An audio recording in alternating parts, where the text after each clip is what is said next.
Afternoon. It's Monday, November 7th, 4 p.m. I'd like to welcome everybody to the Ottawa City Commission study session. We'll start with public comments. Do we have any? We have none. All right, thank you. That'll move us on to items to be placed on the regular City Commission agenda, which is our minutes from our October 31st study session. Commissioners, did you have a chance to read over that? Are there any changes? You okay with moving that on to our next agenda? All right, thank you. That'll move us on to items for presentation and discussion. The first one is a neighborhood revitalization program potential boundary changes with Director Hall. Good afternoon. Good afternoon. We're gonna have some slides here in a minute.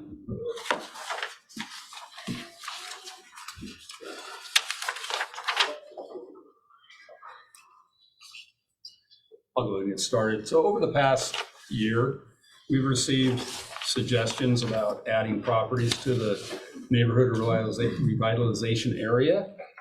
Do you have one? You do not have a PowerPoint. I do. Yeah. Still on, Technology. still on the way.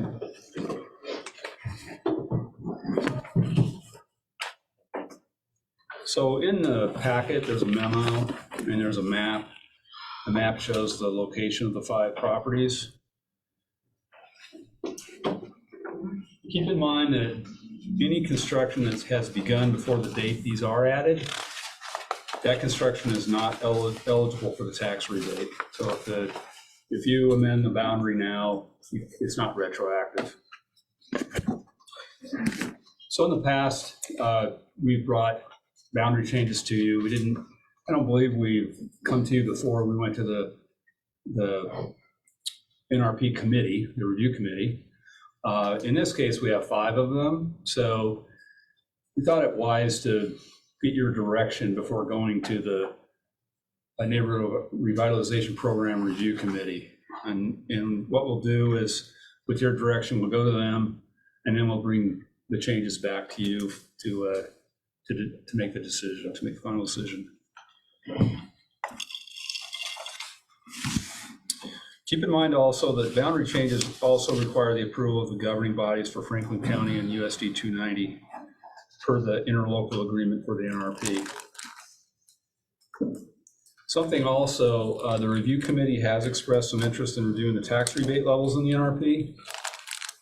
The discussion of tax rebate levels will occur later, but this memorandum and this presentation doesn't really address that. We're not quite prepared to address that yet.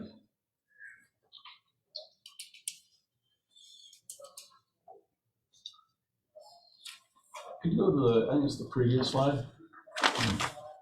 Okay, so just wanted to cover what statutes provide for with neighborhood revitalization areas. Kansas statutes provide for the establishment of neighborhood revitalization areas, revitalization plans, and the associated tax rebates. The city, as I mentioned before, you've entered into an interlocal agreement with the county and USD 290 to adopt the program. The program includes the eligibility criteria and the rebate amounts. Kansas statutes, specifically 1217-115, which is attached to the memo in the packet, lists the conditions that qualify an area to be in a neighborhood revitalization area. And rather than make you read all that text, there's a lot there, and so it's a little redundant. I'll try to summarize. So conditions include a predominance of buildings that are dilapidated, deteriorated, or obsolete, defective or inadequate streets, unsanitary or unsafe conditions, tax delinquency, factors that impair the sound growth of a city, a predominance of buildings which by reason of age, history, architecture, or significance should be preserved or restored. And when you think about these, traditionally, neighborhood revitalization areas tend to be focused on older areas of the city where there's some historic values, where there's a need for revitalization and restoration, but also older areas that were platted many years ago. The original NRP or NRA for Ottawa kind of focused on those areas, from what I can tell, just looking at the history. Keep in mind also, though, that the statutes provide cities with a lot of latitude for creating neighborhood revitalization areas. There are some of these conditions could even apply to areas that have never been developed, such as defective or inadequate streets. So if you have an area that maybe you want to encourage development, it's never been developed, I suppose you could say it doesn't have adequate streets. And that's probably something that our city attorney would need to advise us on more, but there is a lot of latitude, as I understand. Next slide. So those are the first three areas. The first one is at 9th and Cherry. Second one is at 904 South Olive. Third one is at 421 South Beach. You see the area that was added in April last year, and that includes the area that's the Markley addition. Next slide. Fourth is 929 East Wilson, and the fifth one is 804 Spruce, North Spruce. Next slide. So 9th and South Cherry, it's a 9-acre block. The block in its entirety is about 9 acres. It's 2 tracks. The owner's in the process of adjusting these boundaries, and they have the west half of the block listed for sale.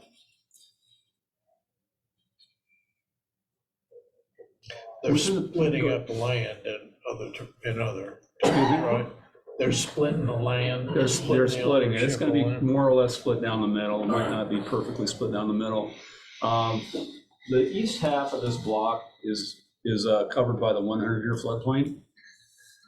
The west half, years ago, the owner added fill and went through the process of getting it removed, or most of it removed from the 100-year floodplain. It went through a letter of map amendment or a letter of map revision.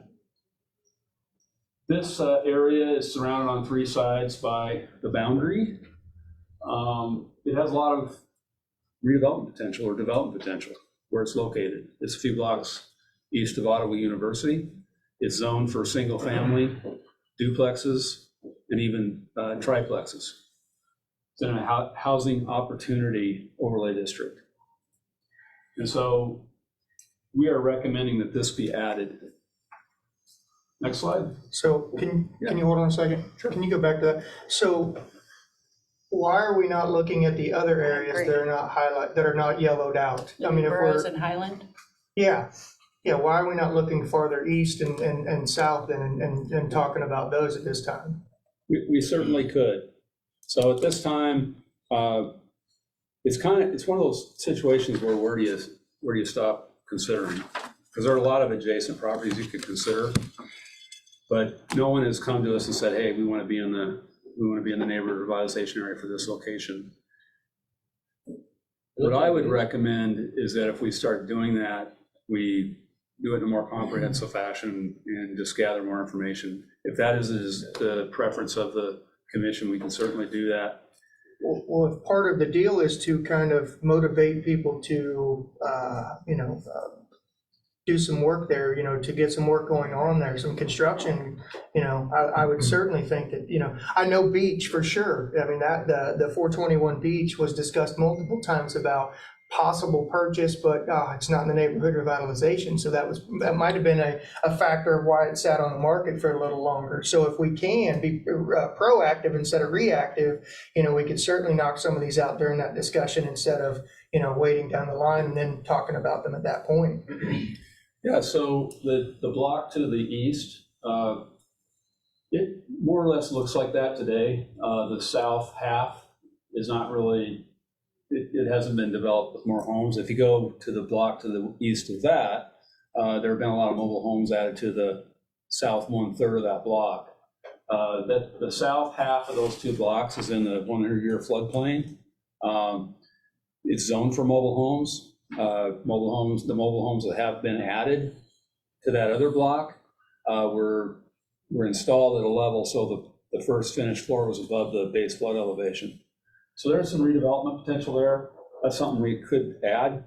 I think that maybe what we'd want direction on also is how far do you go out beyond that? Are we just talking about that block? This block down here is entirely in the floodplain. It doesn't really have any potential for redevelopment. Right, and I'm aware of that, and I was even thinking of when we get to 4 and 5, I know on the north side, there's a lot of potential, I think, over there on the hemlock spruce area right up around Wilson Street and stuff like that we could probably implement at this point instead of waiting, because I think there's not necessarily building, but maybe remodeling opportunities. On the map, is the black line the city? The black line is the city limit. Okay, so really taking it 2 blocks that way would actually hit us at the city limits. We couldn't go any further east, Correct. right? Correct, and I think the conditions, if you go include that second block, I think it's justified, the conditions are there. It's built out with mobile homes, that other block. This block is not, this first block, but yeah. I think if there's a way you can define it, it probably makes sense to include other properties.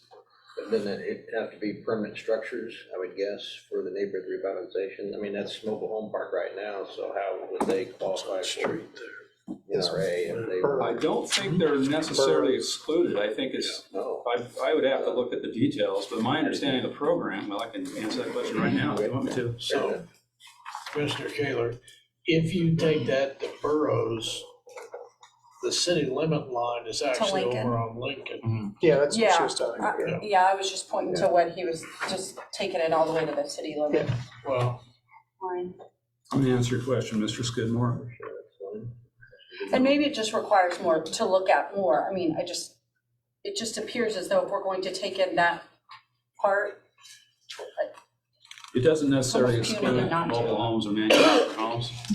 It just requires that there be an increase in value by 25% or more for residential. So you could easily get there, I would say. But we do have Well- 3 sites already, like you said, right? Correct. That area that's in yellow, that's all in It is. the neighborhood revitalization area right now. Well, and Director Hall, making that a neighborhood revitalization zone could actually make somebody want to purchase the land and remove the mobile homes and build something there. Because I know at one point that was up for sale. Not saying that would happen, but it could be, some sort of incentive for them. Correct? I would agree with that. Yeah, I mean, if someone's gonna, especially if they're gonna hold on to it, they're gonna have it for rental property, or it's an owner occupied home, they're gonna hold on to it, they benefit directly by the tax rebate from the NRP. Next slide. These are just some photos of the area. The one on the left is taken from the north side of the land, looking west, and the property's on the right side of that photo. And this other photo is taken from Cherry Street. These photos are, I think, from 2014, so the area's grown up a little bit. Looks a little bit different today. Next slide, please. So this is 904 South Olive, and this is a little bit under 3 acres. It's zoned for multifamily residential. It has a single family residence on it.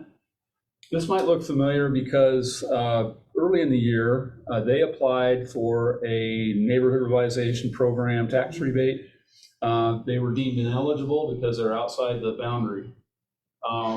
It does have redevelopment potential. It's right next to, Canterbury Court Apartments.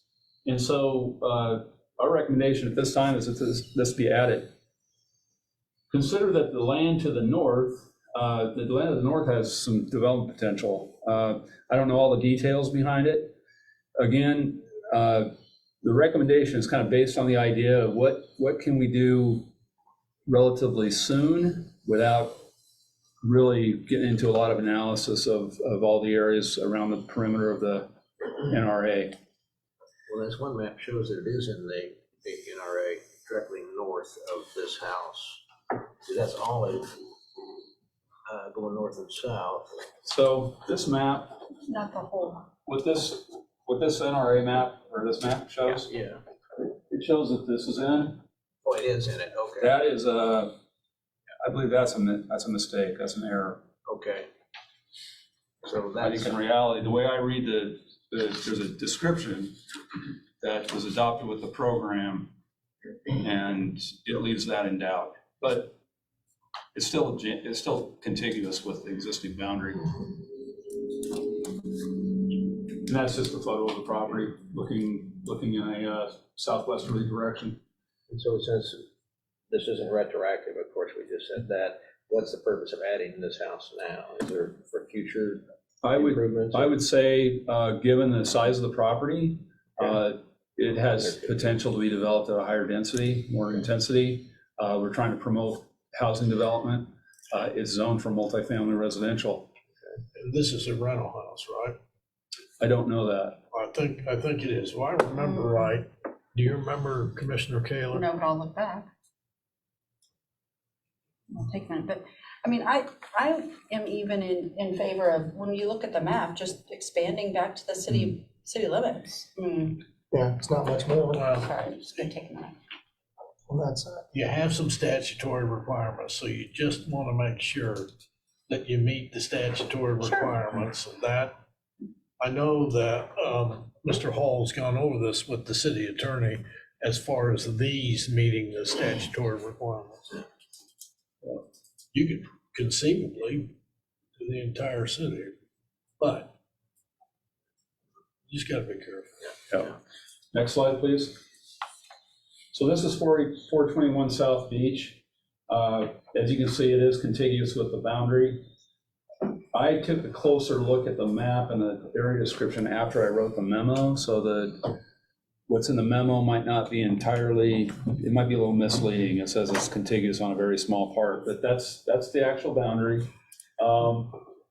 Again, this property is vacant, it's just under an acre. Had conversations with people about it. It's zoned for single-family residential development. And it does have a drainage ditch that runs east-west through the property, so that's a constraint on how it gets developed. The access off of beach is kind of narrow, so I'm not sure you could get more than one home on it. But there is some, it's a vacant property, so it definitely has development potential.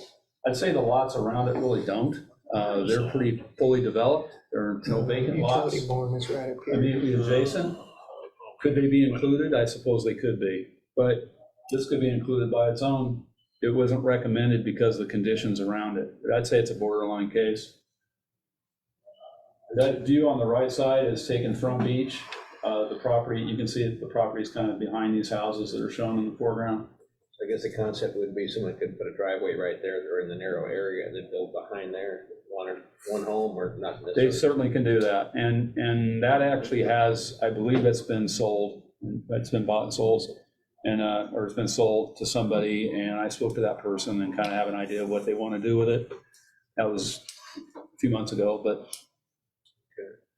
So Mike, if the commission takes that in, then there's a island in there that would have neighborhood revitalization on 4 sides. Do I read that right? So this is touching right here.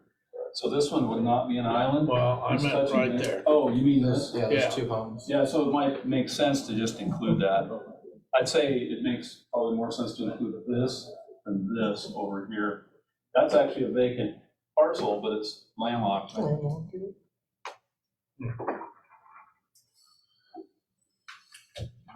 So when we're thinking about this, I know you mentioned about repair of dilapidated houses, and I understand that as kind of part of the process too. But also infill, I'm thinking like we have a house that's been torn down and someone wants to build a new home on there, rental or whatever, for spec home, and that's infill. So I guess it depends on how far we interpret that. Is this what we're kind of contemplating here to try to figure out what qualifies and what doesn't? Yeah, I think so. I think my suggestions to you, since the statutes leave it wide open, is to try to clarify what your goals are, your objectives are of the program. If you really want to stimulate a lot of greenfield development, I suppose you could cast a wider net. Something to keep in mind, something I've learned in the last few months, is that the neighborhood revitalization program is not necessarily the best tool to incentivize large land development of subdivisions. Because the developer that develops a subdivision, they don't really benefit from the tax rebates. They're going to develop their land, they're going to sell it to somebody else. And that person will benefit. So there's probably better ways to incentivize that type of development or to support that type of development other than the NRP. The NRP is really good for infill lots, honestly. And a lot of folks have taken advantage of it, which is a good thing. I have some maps that show vacant lots, and a lot of the vacant lots, there's still a lot of vacant lots within the NRA. So, And most of your contractors, at least one in particular, knows where he's building is in a neighborhood revitalization. That's what I'm thinking about, like a vacant lot, and I get that, how it works, but like the one on Cherry Street, or what is it, at 9 acres, whatever, it's only half of it's built, that's a lot of infill for new construction. I'm just trying to get that straight in my mind when I think about infill. I'm thinking one lot at a time here and here, not necessarily all contiguous like that property is. Because you can put maybe, what, 15 homes in there, or 10, or I don't know. yeah, I believe so. And the key to this is what Mike said. Tell us what your goals are. Tell us what your goals are for this program. And then it's, I won't say it's easier, but it helps staff at least identify the areas that can meet that goal, provided they're in compliance with the statute. Yeah, so go to the next So it slide. looks like Oklahoma. That's a view from beach looking north. So those are the homes on the west side of 421 South Beach. And that's on Pine, that's the block to the east of the property. And that's also on Pine on the right side. Okay, 929 East Wilson. So the person that asked about doing this, they did it when they were getting a building permit to build a duplex or attached single family, and they asked about it. They've already started the project. In fact, I think the project's pretty close to being finished. This area is quite a bit outside the area, but I think, as you mentioned, Mayor, there is a lot of underdeveloped land in that area. I don't have a pointer, but that's the former swim. Yeah. That's being converted into dwellings. There's some activity, I think there's a permit on this lot right there. But there is a lot of land there that's relatively underdeveloped right now. It's kind of hard to get to because of the shape of the lots, but certainly that's something to consider. Based on my expectation or my understanding of trying to make this happen sooner rather than later, taking a pretty conservative approach and saying that the reasons to add a property would be because it's contiguous to the existing boundary. It has development or redevelopment potential. It has one or more of the conditions listed in the statute. If it's not contiguous, it would create an island unless you added a bunch of other properties. One thing you'd want to do is contact those folks and let them know you're proposing to do this. I don't really see anybody having a disadvantage to being included in the NRA. I can't think of any, honestly. But you'd at least you'd want them to know what's happening. So if there is a desire to include some of these areas, I think we'd have to do a little bit of work and explain the reasoning and understand your goals and objectives for the program. That's an older photo of the property. Next slide, please. This was part of a lot split. So this is what the character of the neighborhood looks like. This photo on the left was taken from a point just west of the subject property, looking west. And this one on the right is just taken from further down. I could put a lot of photos on here, but you'd probably get tired of looking at these slides. Next. Okay, so this is 804 North Spruce, and this was brought to my attention when the contractor was getting a permit to build a detached garage. That project's been completed. As you can see, this is pretty close to the boundary. Again, I went through and reviewed the boundary for accuracy, and the memorandum says something like it being 500 feet from the boundary. It's actually about 210 feet from the boundary at its closest point. So if you look at this area, I don't have a lot of photos of these properties, but Generally speaking, they look to be in pretty good condition. There are a couple of vacant parcels to the north. Relatively small parcels. So this is, I would say this is somewhat similar to 929 East Wilson, but I'd say there's less redevelopment potential between 804 Spruce and the boundary. Next slide. So I actually do have some slides just showing you that might help you understand the potential around some of these areas. If you could go to the next slide. Okay, so this is the 9-acre parcel, 9th and Cherry. These are the mobile home areas. Again, this is zoned for mobile homes. Next slide.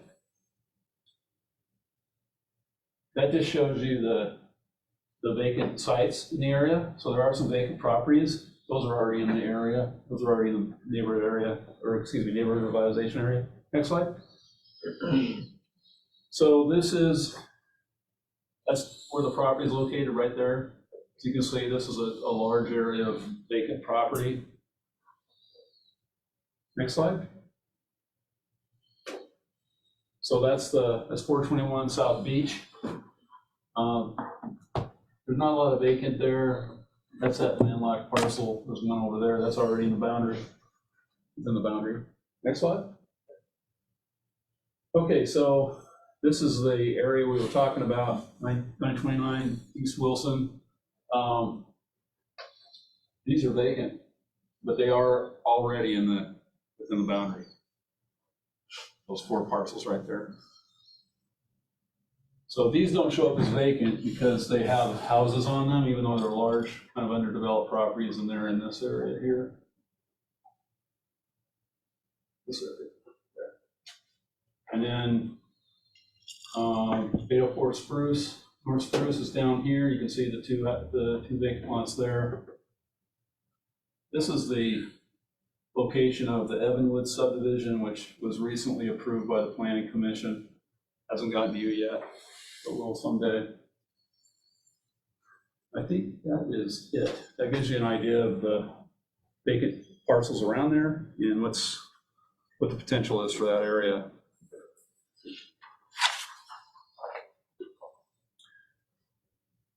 I think at this point, a couple different directions we can take. We could go with what's recommended here or something slightly different. If you want me to go back and look at some of these other vacant parcels, and we can cast the net a little wider and bring that back to you, we can do that as well. That's going to delay things a bit. I don't think there's a lot of urgency to this. I'm not sure what the implications are within the next couple of months. I guess the time involved would be also the other taxing agencies. They'll have to approve it too, and we have to meet them, make a presentation to them, and they'll have to make a decision themselves, I guess. So it could be some time out, even now, with these proposed. But yeah, I kind of see why it seems strange, these island annexations. To me, if it fits there, sort of the boundary between ought to qualify as well. I don't know. Well, I like Commissioner Kaler's idea with, item 1, we can take all the way to the city limits. Item 2, we can take to the city limits. Maybe my idea on 3 is to square it up a little bit, include as much as we can there. 4 and 5 are a little bit more, they kind of make an island there, and I don't want to do that. But like I suggested off of Wilson, there's a few vacancies there, but I think there's a little older homes there too that maybe could utilize the revitalization program just for some updating on those houses too. So we could integrate a little bit more on Spruce and Hemlock and such right off of Wilson Street too. That would also include that 804 Spruce too, also. Okay. Yeah. Number 2 does go to the city limit. Yeah, but I'm sorry, it does, but look to the north of that.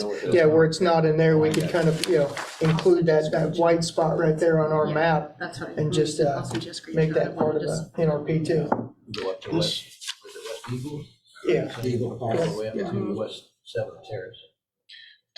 To your point, Commissioner Skidmore, about the other taxing entities, this is probably a good subject to invite your partners in for a joint luncheon and have Mike be the featured speaker and start getting feedback from the other entities that have say in this. That's true, yeah.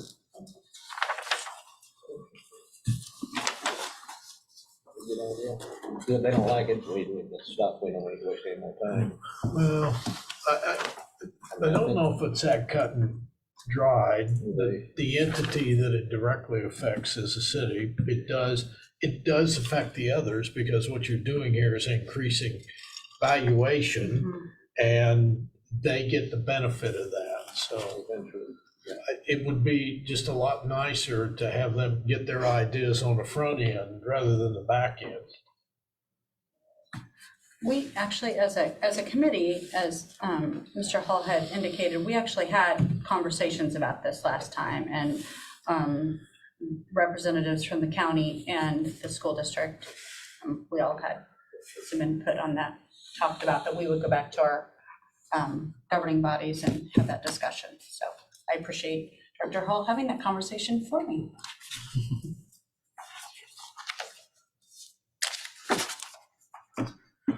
Well, I think it's a good conversation starter for sure. And I agree with you. I think we should request a meeting with the other two taxing entities and have that discussion to get a little bit more information on how we move forward, at least on their behalf. So what work would you like Mike to do before we get to that point? Well, I think you asked a good question. What are you wanting us? How do we view it? We all view it the same or differently, but I think it's been a huge success. I like the way it works. It's not a tax abatement forever. It's temporary. And if that's enough incentive to get someone to build or improve their properties, I'm all in. And I'm in favor of expanding it if it would help continue to get that expansion going. We need more housing, there's no doubt about it. That's what we hear a lot, so.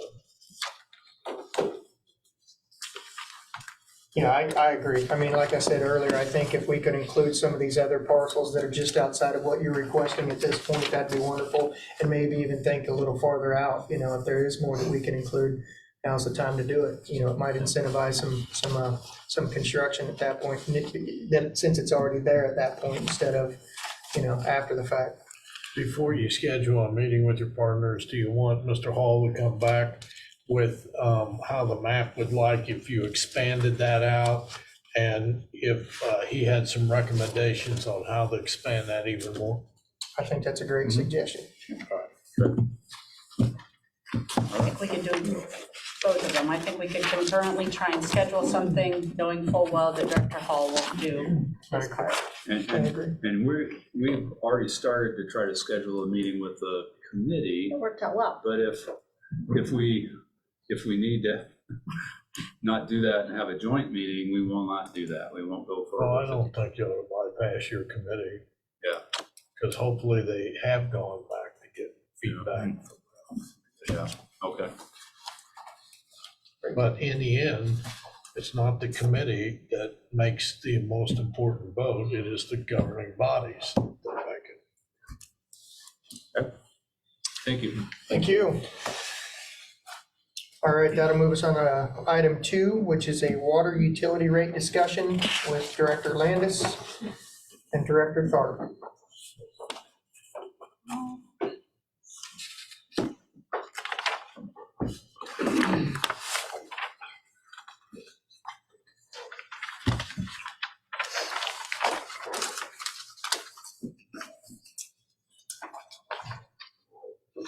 You know what? Okay, so I have for you a presentation this afternoon, but first I wanted to kind of open with a few comments about reviewing utilities, all of the utilities. So we've done at the staff, but all finance, utilities, and administration, we've sat down, we've had several meetings, we've gone over all of the utilities. We've done a really substantial review of all of them and put together at a minimum a 5-year forecast. In most cases, we have even further out, but we do know that those get a little sketchy after 5 years just because of, and especially right now during this economy, we don't know what those numbers are actually going to look like. But for each of the utilities, we do have a 5-year forecast. We have at a minimum a 5-year outlook on capital projects. And we put that all together for you to start a conversation about what those next steps are for the financial sustainability of each one of those utilities. Our goal is to bring to you each utility, but bring them separately, so we can have an in-depth conversation about the utility, where we want it to go, answer any questions you may have.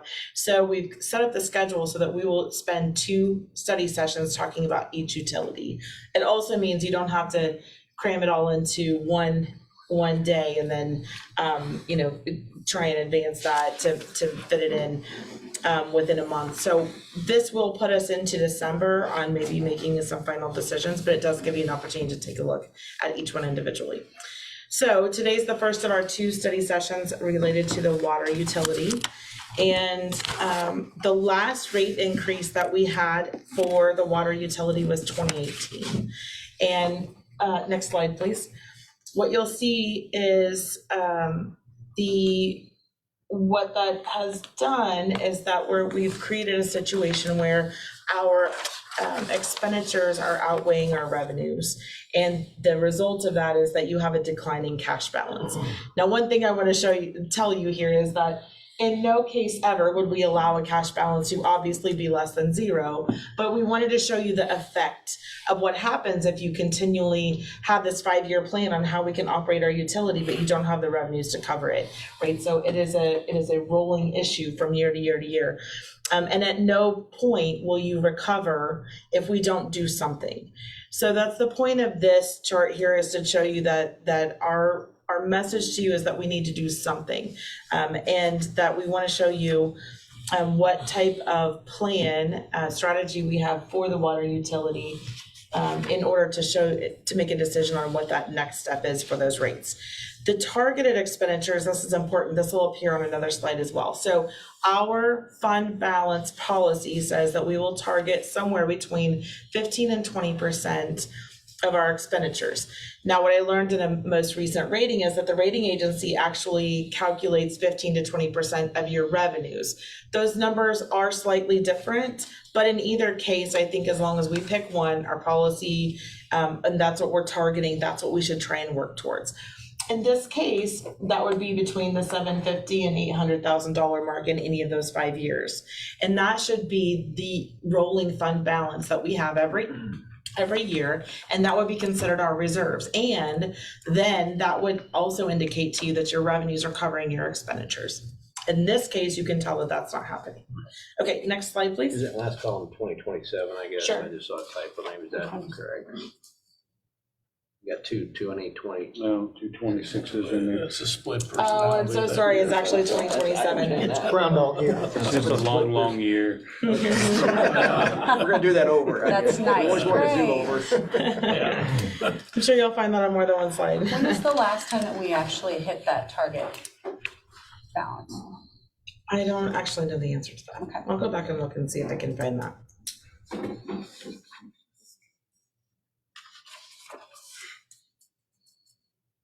I'm pretty Okay. sure it was at the last rate increase, which was in 2018. Okay. And we've seen a declining balance ever since. But good for the public to know. Absolutely. Yeah. Yes. Next slide, please. Oh, here we go. Okay, I'm sorry, back up one. Okay, so this is a list of those capital projects, and we've had a conversation with you about this. You saw it in the CIP in a little bit different format. We had these conversations about some of it during the budget process for 2023. We talked about some of those future years. This just puts it in a little bit different perspective, whereas this is specific to the water utility. You can see what we have, that we have estimated costs for. You can see the future projects that we have not begun to plan for, but we know that they're out there and need to happen at some point. There is not Nothing to say that some of those future projects couldn't also be covered with grant dollars. We don't know that. We just wanted to put in front of you a list of some of those things that are still out there. And eventually we need to take a harder look at those and apply some cost to them. But right now, the planned expenditures would be something that's in this upper chart. The very first one that you see, and that is something that we've talked about and at our level, at the administration level, is that we would like to be able to build a capital projects reserve outside of your normal operating fund so that you can start using that to apply to capital projects that, one, you have, and a lot of times that's what your targeted fund balance is for, but you have trouble making that up in a short term. So if you have those dollars available, it could be used for grant matches. It could be used for a project that comes up that you were not anticipating, something that you could then know that you can rely on. It's there.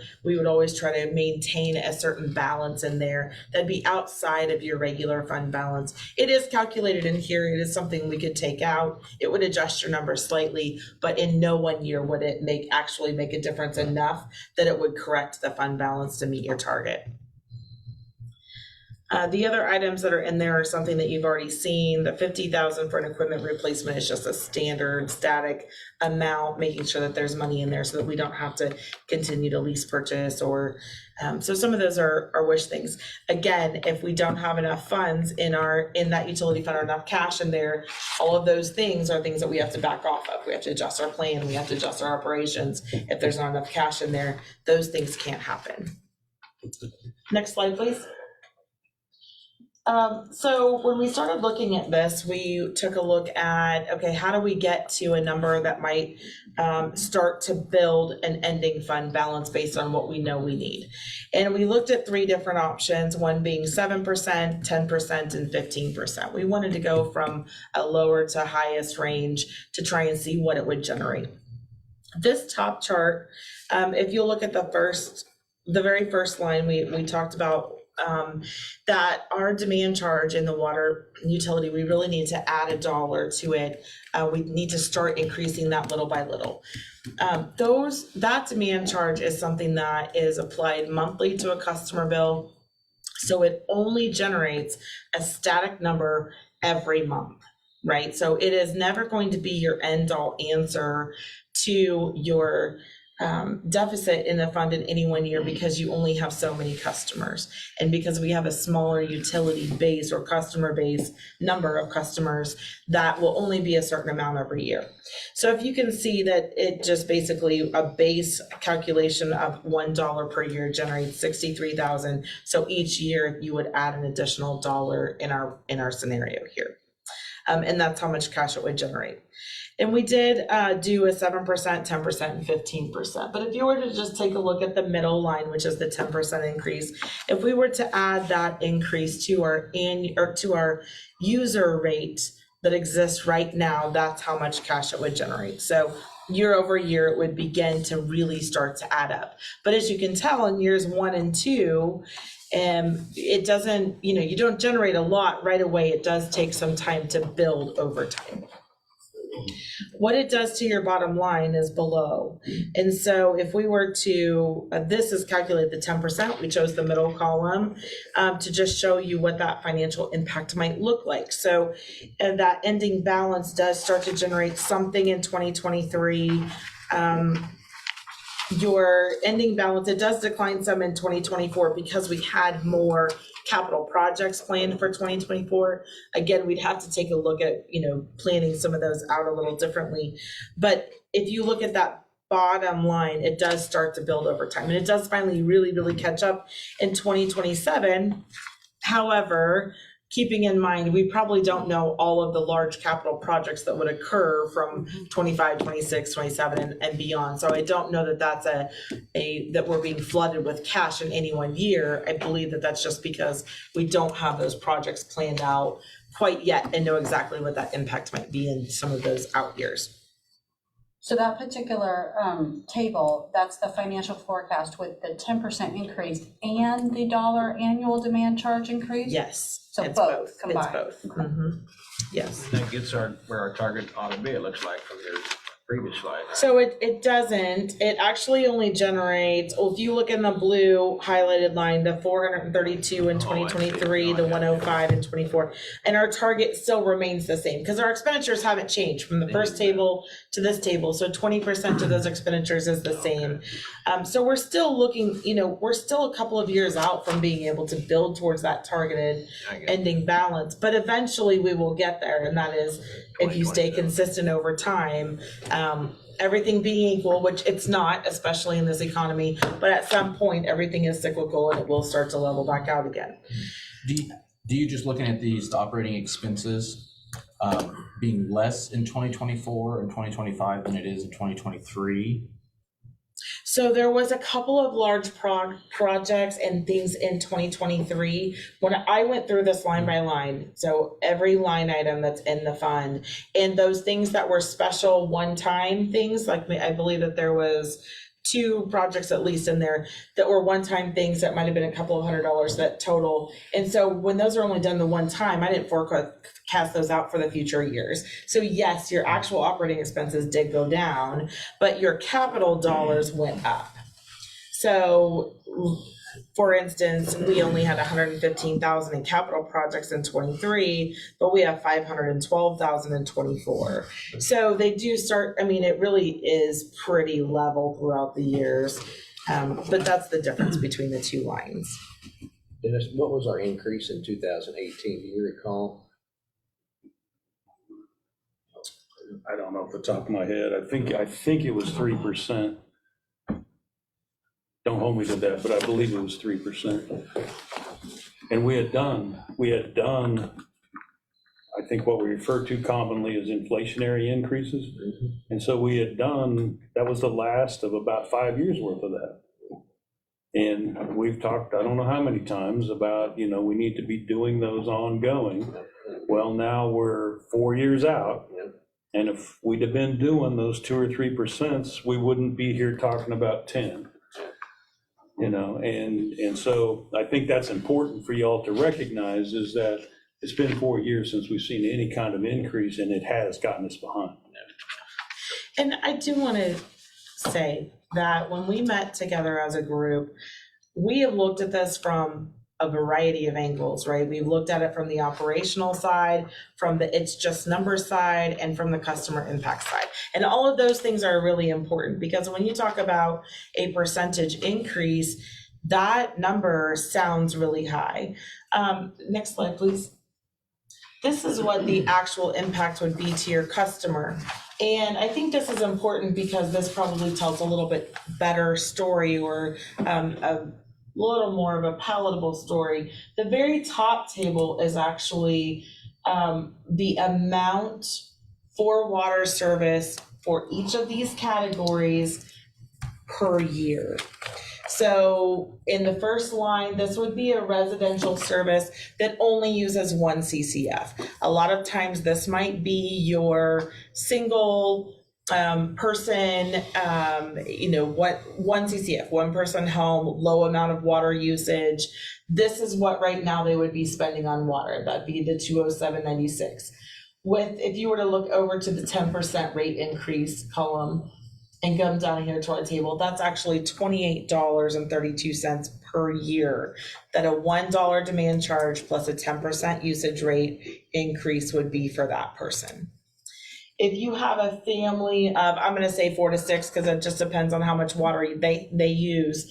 But if you use 7 CCFs, that one line, currently they're spending about $372. The cost would go to $417. So with a $1 increase and a 10% usage rate increase, they would be seeing about $44.88 per year And I want to increase. stress, especially citizens that watch this and are watching this, those are annual amounts.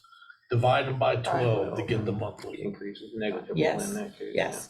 And those, and I think that, Mayor, when we were out in a previous conversation, I was confused as to whether or not those would be combined. Those are 2 separate impacts. So one at 1 CCF, those at 7 CCFs. Obviously, if they use more than that or have a larger family, have a higher water usage, it would be higher than that. So the impact in the bottom table for your small business would be about $112 per year. For your large business would be about $330 per year. So that is the kind of impact that, say, a 10% increase might have on your customer. Do we know on this, we might not have the information, what an average customer uses? Is 10% of Ottawa at the 1 CCF? Is 30%? Do we have an idea where the average household fits? I don't know that we've ever looked at that. That's really kind of a moving target. I mean, we can give you a number Yeah, and be, close, maybe not close. That's just really a moving target. Actually, I think we'll be able to find it, and that's the purpose for having a second study session on this or conversation, is because we would be using that for, especially on the residential side, for the averaging for sewer, so we will have that. I don't know that though. If I recall, is a statistic that a person in a month uses 55 gallons? I don't know that number. How many? 55. There are some numbers out there. We can go to the back of that, or we could just take an average of all our residential. I just know, for example, I'm high and I use 30. And so that's where, to me, obviously I would consider myself above average in water use, but one is 700 gallons a month, 777 for CCF. Yeah. You know, a shower, 2 gallons a minute per shower head, a toilet's 1.6 gallons per flush. One to me feels very low. But that's a 1 to 6, right? It's 1 to 6, and Okay. yes, Yeah, yes. 1 to 6. Maybe I Okay, should first line is I'll one- label it. Like 1 to, okay. Let me just verify that it is actually the 1 to 6, and then also we'll get you some averages and break it out a little On differently. what, like, yeah, typical person's bill. Yeah, because I guess that's, I could. yeah, Yeah. please. The national average is 100 gallons per person per day, and Ottawa is a bit less than that. I think our number is somewhere around 89. But again, it becomes a convoluted calculation, but if that helps. Okay, Yeah, so I'm reading 1 to 6 and 7 and above, yes, right? but I will double check that. Okay, You say 89. I believe that was the last. Yes, I will double check. And I just make a suggestion, since we pay our bill monthly, maybe put the monthly savings per agree. increase. I can do per month. that. I'm just Mhm. I would thinking that agree. when they see that 417, like, wow, but it's only, what, $3.75 a month. right. Yes, we can do that as well. Mhm. Okay, next slide, please. So this is a comparison with our local water utilities, and I would say local is a regional, really. If you look, and what I did is I sorted this by the very right-hand column. I didn't actually prepare this. Someone in another city did, and they use their averages as 3,000 gallons for one person and 10,000 gallons for 4 persons.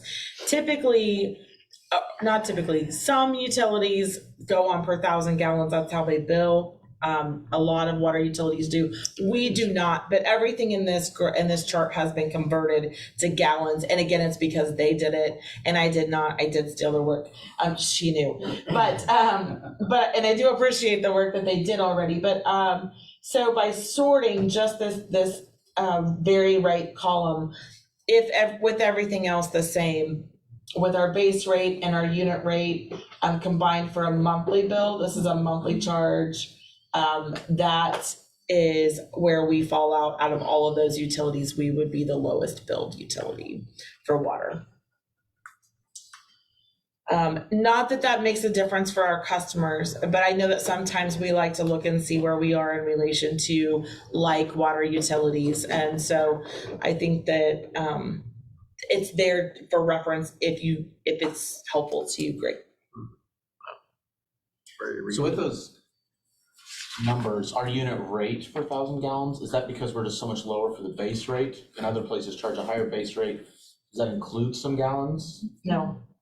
Well, I'd have to go back and look at the calculations. All of those little red marks, those are actually notes. Everybody does it different.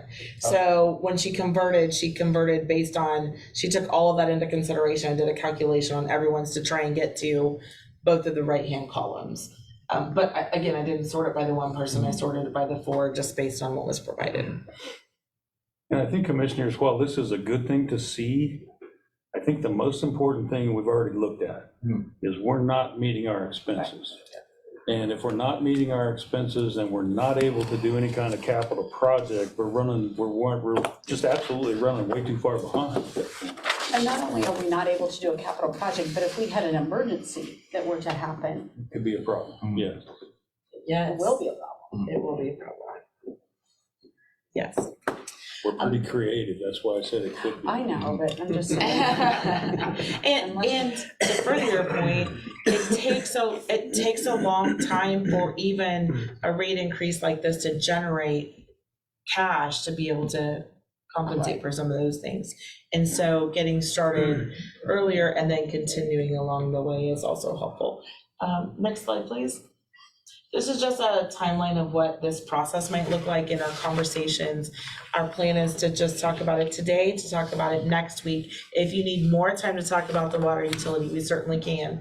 We're hoping that we could wrap up the water utility discussion by next week. We won't make any final decisions, but then we would like to move you on to the next two utilities after that, eventually coming back together and reviewing and potentially approving new rate resolutions in December. But we would do that all at one time for all three of them, maybe their ordinances. Do you have questions on the materials presented, other than what we've already talked about? And again, we'll bring back some of that new information for you next time. If you have other things you'd like to see, we're happy to put that together. The rate increase would last for how many years? Well, right now we're proposing for 5 years. In the past, we have done a 5-year ordinance, in most cases, 4 or 5 years, I believe. So that's what's proposed. But we're not talking 10% every year. I want to make Okay. that clear. That's what I'm getting at. This is proposed at 10% every year. No. We can do less per year, but the point here was to show you what it generates. And if you want to do something different than this, we can do that. Go Are ahead. there any surcharges on water? There are no surcharges on water. No. And the point for this is to illustrate what it does to the bottom line. So when you go back, I'm sorry, I don't have it up there.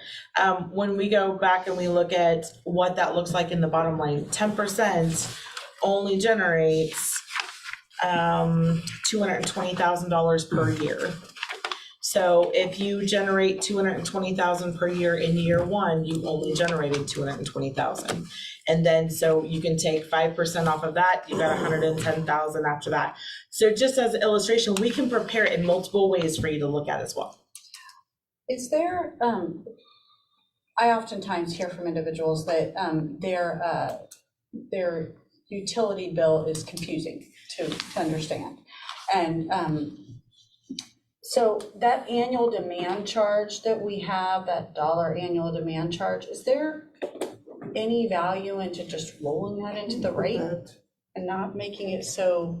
Back up, it shows. I just wonder, I think we could, but I where do did that believe come that, from? Maybe where was the infancy of the demand charge? I think that's to give you, or there are some customers that have no usage or less than one usage, less than 1 CCF usage. There is always a charge to the bill. Demand charge is intended to cover the cost of the administration of the entire, of just the bill. And every utility, as you saw in that one chart, has a demand charge of some sort, that base charge, some sort of a base charge. And we call it a demand charge, but it's really a minimum charge. It's a really minimum what that charge. boils down to. If you look, If they don't have no usage, that's what they get charged. So why do we Yeah. call it a Can you pull it demand back up? charge? We should call it something It's else. what everybody does.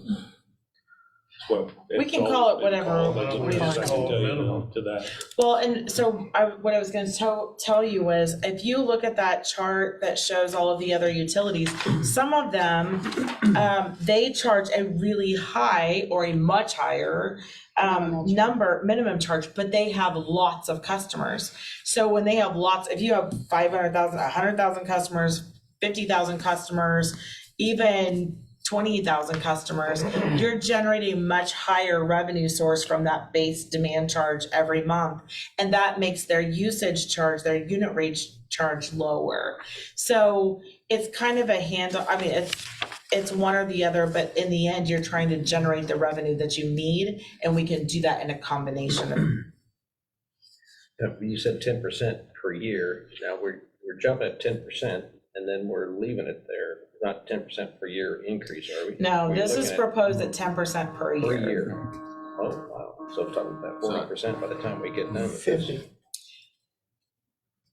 50%, right? 50%, and that's where it would be over 5 years. So it would be $200 or $40 for your second residential, $44 per year times 5. So $200 over 5 years is how much your bill would increase. Right, because it's compounding, Do it. so 161% over 5 years. Or it's 161% increase, because it's 10%, year 2 is 10% of the 10% from year before. The compound. So it's compounding, so it's Right. 61% over 5 years. I'm glad you did that one. Yeah. Yeah. Thank you. If you go back, I'm sorry, 1 or 2 slides. While you're looking for it, this You is guys- the cost of us being inactive, I guess, and not Mhm. getting these. Right. We gotta Follow up with catch you, up. slide 4.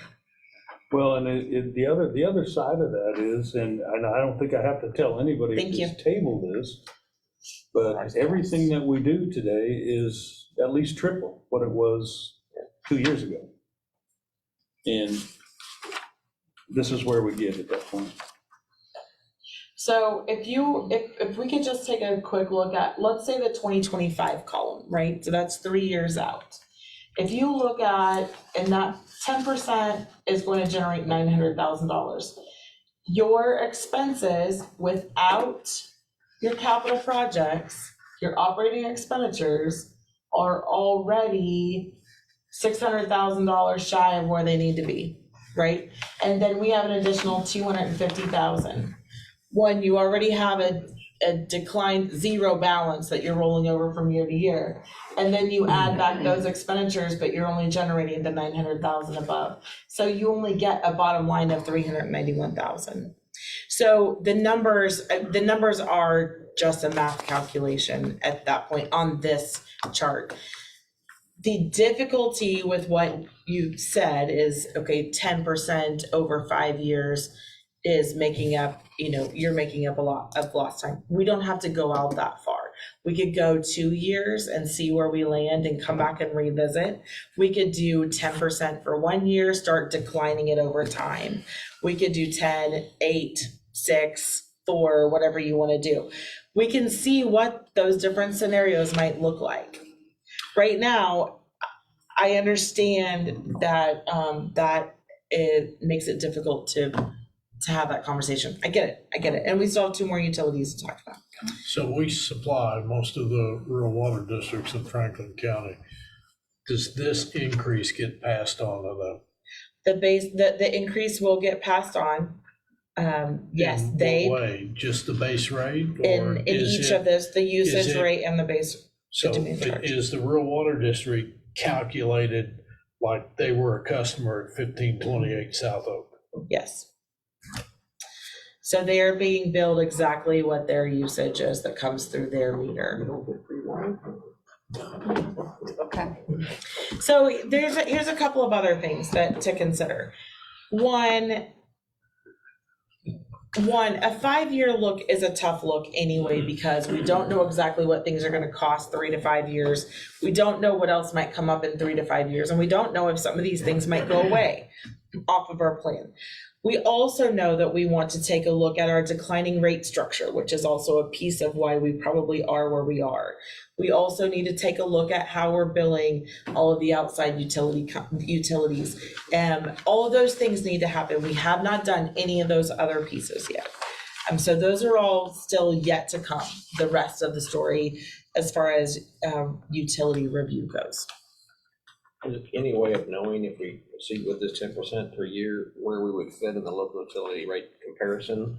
Like right now, obviously, we're the cheapest. Would that put us in the middle? Or we don't know. I guess we don't know the other utilities or other cities will do in the next 5 years, I guess. But We don't know. I do know that multiple utilities have already published what their rate increases were gonna be, and they're anywhere between 8% and I believe that there was a 15%. There's several large increases. well, I remember, I'm sitting here thinking, like, it's good to front load this because we need the money now. If we went 10, 8, 6, something like that. But yeah, if it's got 10% per year, Yeah. that's going to be, I mean, And I will say that if you are gonna do something less at some point, financially, bottom line wise, you do need to front load this, as far as rate increases go.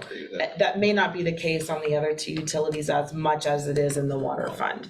And we had that discussion during our budget presentation to show that, listen, where we think 2023 might end is only $140-some thousand. And that is unacceptable for a utility. There's no reserve there. There's no fund balance. And so even in rate increase, that would bring you up to $300,000 or $400,000, just a 10% for 1 year. so I'm just looking at this thinking, okay, so if it is for typical residential, $3.75 more per month, another 10% on top of that next year, be only 38 cents more per month. I guess when you break it down, it doesn't sound as bad at 10% per year of going out. It's, I don't know, it's, Okay, I'm confused. No, and It'd be 10% of the whole bill, It's 10% of the whole on the bill. water. wait a minute. yeah, you, Pretty- the 34 was for the, Yes, it'd be another $4. That'd be another $4 per month. and, yeah, $4. $4 per month Okay, each you're year. right, you're right. Yes, each year, yeah. I'm not very good So at it'd be numbers, 40. I told you that. So so let's say for the 44, it'd be 44 new dollars every year for 5 years, so. All right. and on the capital expenses, or our operating expenses, it's roughly 2.5% growth. Because looking at our growth from 2023 to 2027, or 2024, let's say, because that was the lower one, it's a little over 200,000. Yeah. Obviously, we don't know if prices continue to do what they've done. No, but operationally, what I did was I increased the personnel cost by 3.5% or 4% because cost of benefits, all of those things continue to rise over time. And I left commodities alone and I increased contractual line items by 3.5%. And that's what I did for operating. I felt like that was kind of a middle of the road. And then we split out the capital projects to be its own line because those are defined by that chart that we put together. And that's extremely conservative. Because commodities, chemicals are gonna go up. Pipes And gonna go up, have gone up. everything, yeah, and that's, And not increasing commodities is extremely conservative. That's assuming that we don't see any ongoing increases at that point. And I didn't want to overstate Overstate, the yeah. expenditures without knowing exactly where it might go. Because some of those things might stay the same. Some of the operationally, you can expect 3 to 4% increase every year over year for just operations alone. And that's really why we need to pick a month. We need to pick a month in the year, and we need to have the same conversation ongoing every year and see where we're at. And honestly, we just haven't been very good at that. We need to designate September as utility rate month. Well, I And would spend also time with remind you, utility rate. commissioners, that every month you get a cash balance report. And you see what the funds are doing. If you follow that every month, I know that Commissioner Skidmore does, if you follow that every month, that helps you have an indicator of what's going on in that particular fund.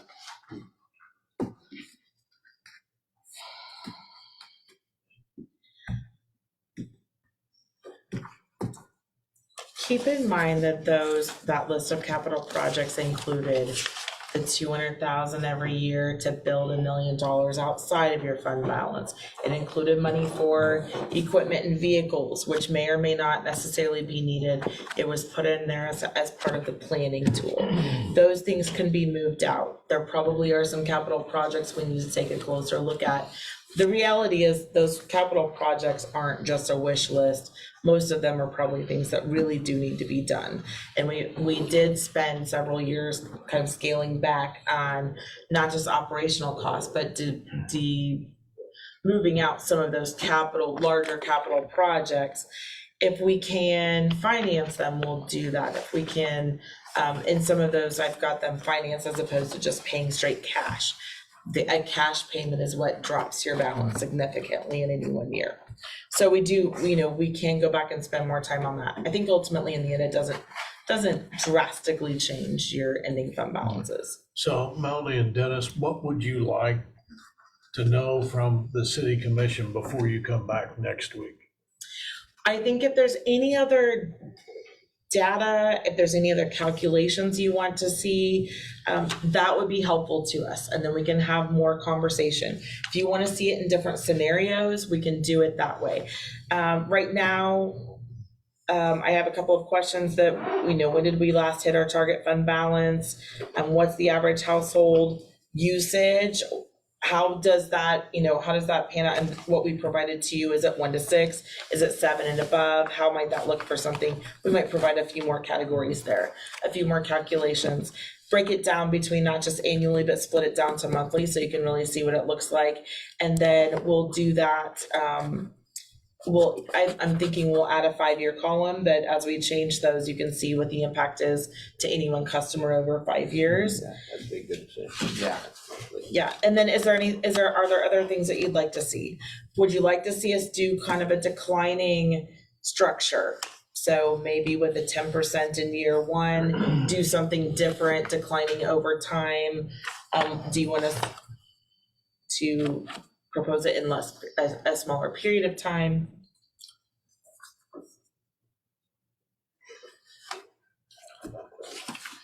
Well, in capital projects, I can tell you now that we have not created any kind of wish list. The projects that you're seeing there are needs. There are things that actually are gonna have to happen as we move forward, and some way or another, we're gonna have to pay for them. Are we able to, for lack of a better term, have a tiered cost schedule where these lower 1 to 6 CCFs would be a different price than homes that do use more water? So that is a rate look that we need to do. So right now, the more water you use, the cheaper that water gets. And so that's what we're calling a declining rate structure. And it's been that way for a long period of time. So we want to take a look at that. We haven't done that, and that's not something we can do in a week, even though I'd love to be able to knock that out. But that is something that we can engage in with some people to help us start restructuring what that might look like over time. And that's why I suggested that along with some of these other things that we need to take a look at, maybe if you want to take a look at something that is declining over time or a shorter period of time for rate increases, so that we can come back with another look at that. And then And commissioners, we are not peculiar in that. Most cities in this state, much less across this country, have the same type of rate structure, because at one time, water was seen as a resource that was endless, that we could do that with to get revenues. But as we know, as we see in the middle of this drought, which isn't over, that rate structure does not help you with conservation. And that's the other side of it. When you do the rate hike, you'll see people actually go into a conservation mode. It's been used as an attraction. A business comes in and they see a declining rate structure like that, and they know they're a large user. Yeah, and they're buying it. And my philosophy is we may incentivize a lot of the resources we have, but at this point, we should not incentivize water usage. also the water utility is one of those utilities that fluctuates with the weather right? Your revenues fluctuate with with the weather. So a really wet year, you're not seeing your watering over the summertime.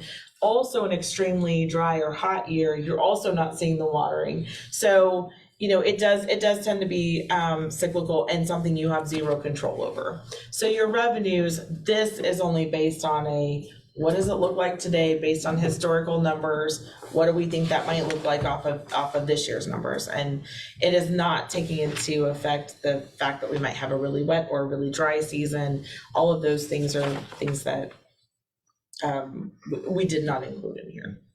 Yeah, and conservation is on everybody's mind, you know, it's pushed every place, and rightfully so, you know, but our usage patterns over the last really 3 years have been very, very flat, if not declining somewhat. You know, that doesn't help the revenue stream either. You know, when you're not seeing more usage, you know, the revenue's just not there.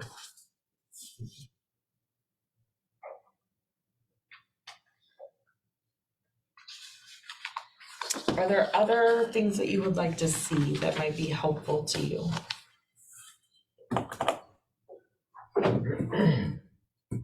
We would have loved to have presented this differently, but, you know, facts are facts. But I do think that would be helpful to obviously see our bottom line, what it's gonna do, but also to the end user, you know, an average person, what their bill will look like, especially as we have multiple utilities coming up. You know, picking 40, if it's $40 here, you know, those can be drastic changes to people at certain income lines for sure. Absolutely. And we, in all of our conversations, that's why we wanted to talk about each of them individually, but without you making a final decision until we get to the end and we can look at it, where you can look at it cumulatively and see, you know, what that might look like in total. Thank you. Did we bring enough bad news today? I don't know. That's reality. We've seen the writing on the wall. Well, I think they're tough conversations, but the positive side is that we are at least having the conversation and we can put together a plan and we have a strategy for each one of our utilities moving forward. So thank you for your time. If you think of something before the end of the week, let me know and we'll get it worked in for next Monday. Okay? Thank you. Okay. Thanks. Thank you. I'll move on to comments by our city manager. So commissioners, last week you had comment about 2 items. I'm going to get you additional information on those items, but I just need to get some more information out of the department heads. But what I will tell you is that each of those situations are being dealt with, but I just want to get you a little bit more accurate information on what we're doing. Thank you. Comments by city commissioners. Commissioner Graves, I have no comment. Commissioner Kaler, None at this time. Commissioner Clayton. Only comment would be to remember to go vote if you have not already voted. Mayor Pro Tem Skidmore. Ditto, I was gonna say the same thing. You voted twice. Wait a minute. So, How to move on to comments by the mayor. I just want to say there was a really nice Veterans Day parade Saturday. Weather could have been a little bit nicer, but it was wonderful to be there. So announcements are we have a study session at 4 p.m. at City Hall November 14th. Our regular meeting at 10 a.m. here at City Hall on November 16th. And then the National League of Cities is in Kansas City Convention Center from November 17th to the 19th. Anything else come before the commission this evening? I'll adjourn.